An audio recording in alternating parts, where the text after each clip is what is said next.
이요 마지막이신 하나님의 섭리라는 제목을 가지고 여러분들과 함께 말씀을 나누고자 합니다. 하나님께 거하는 삶을 삽시다. 이사야 강의 90번째 시간입니다. 지난 본문에서 하나님은 과거에 이스라엘에게 어떤 일을 하셨는가를 가르치시고 이후에 새로운 역사를 일으키실 것이라고 선포하셨습니다. 오늘 본문에서는 그 새로운 역사란 어떤 것인지 드러나는 것을 말하고 있습니다. 먼저 첫 번째로 새로운 지도자를 보낼 것이라고 말씀하고 있습니다. 12절에서 16절 말씀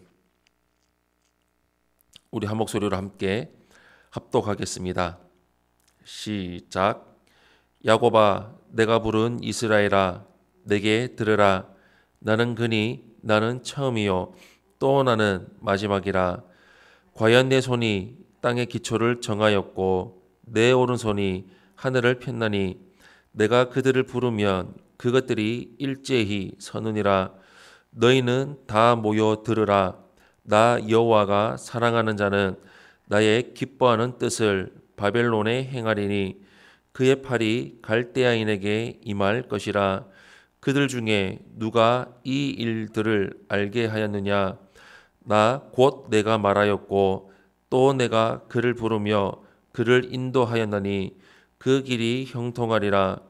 너희는 내게 가까이 나와 이것을 들으라. 내가 처음부터 비밀히 말하지 아니하였나니 그것이 있을 때부터 내가 거기에 있었노라 하셨느니라. 이제는 주 여호와께서 나와 그의 영을 보내셨느니라. 아멘.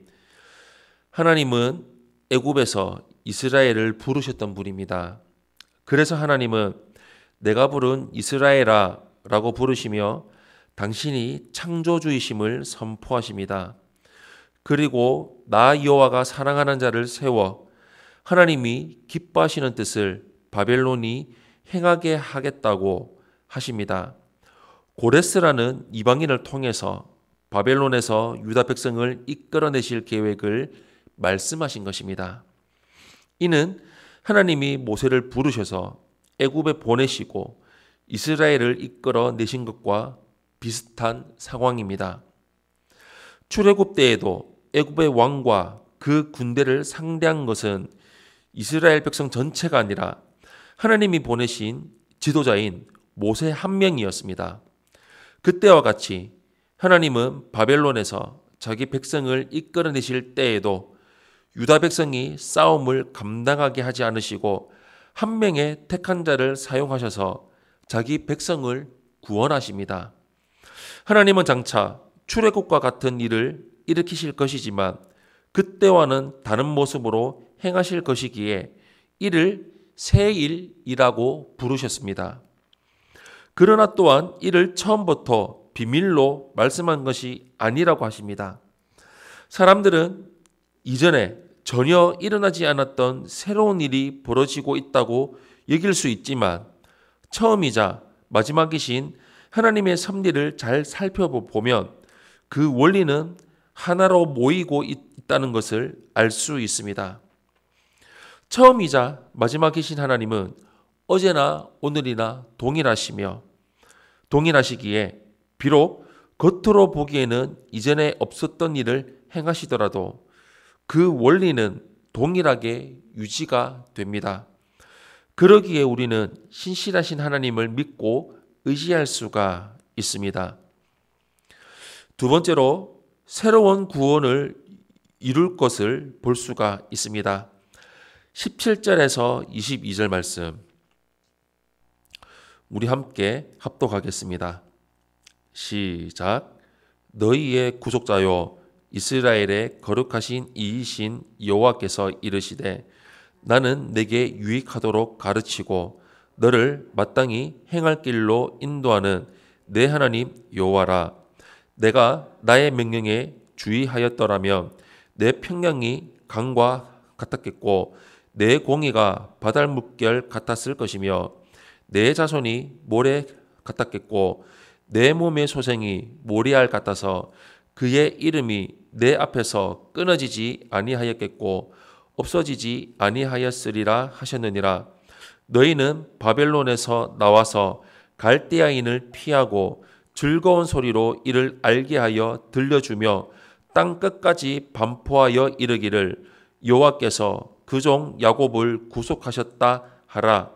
여호와께서 그들을 사막으로 통과하게 하시던 때에 그들이 목마르지 아니하게 하시되 그들을 위하여 바위에서 물이 흘러나게 하시며 바위를 쪼개사 물이 솟아나게 하셨느니라. 여호와께서 말씀하시되 악인에게는 평강이 없다 하셨느니라. 아멘. 하나님은 이스라엘을 애굽에서 이끌어내실 때부터 그들에게 율법을 주시고 마땅히 행할 길을 가르치셨던 분입니다. 만약 이스라엘이 하나님의 명령에 주의하고 그 길에서 떠나지 않았다면 아수르와 바벨론에게 멸망당하는 일도 없었을 것입니다. 그러나 하나님은 자기 백성을 절망 속에 버려두지 않으십니다. 비록 하나님의 명령을 어겼기에 당하는 재앙이지만 그 가운데 영원히 거하도록 두지 않으시고 다시 한번 출애굽과 같은 역사를 일으키실 것입니다. 하나님은 출애굽 당시에 이스라엘을 광야에서 인도하셨을 때처럼 바위를 쪼개어 물이 나게 하시는 역사를 다시 한번 일으키겠다고 말씀하십니다.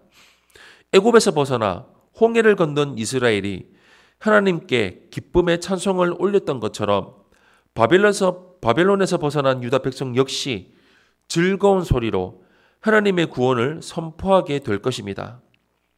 하나님은 자기 백성이 범죄함으로 멸망하고 고통당하는 것임에도 불구하고 그들을 버리지 않으시고 구원하십니다. 출애굽 때에도 사사시대 때에도 그렇게 하셨으며 다윗 왕조가 이어지는 동안에도 동일하게 일하셨습니다. 그리고 결국 예루살렘이 멸망해서 바벨론에 끌려간 자기 백성을 돌이키십니다. 우리는 이런 놀라운 하나님의 은혜에 찬송과 감사를 올릴 수밖에 없습니다.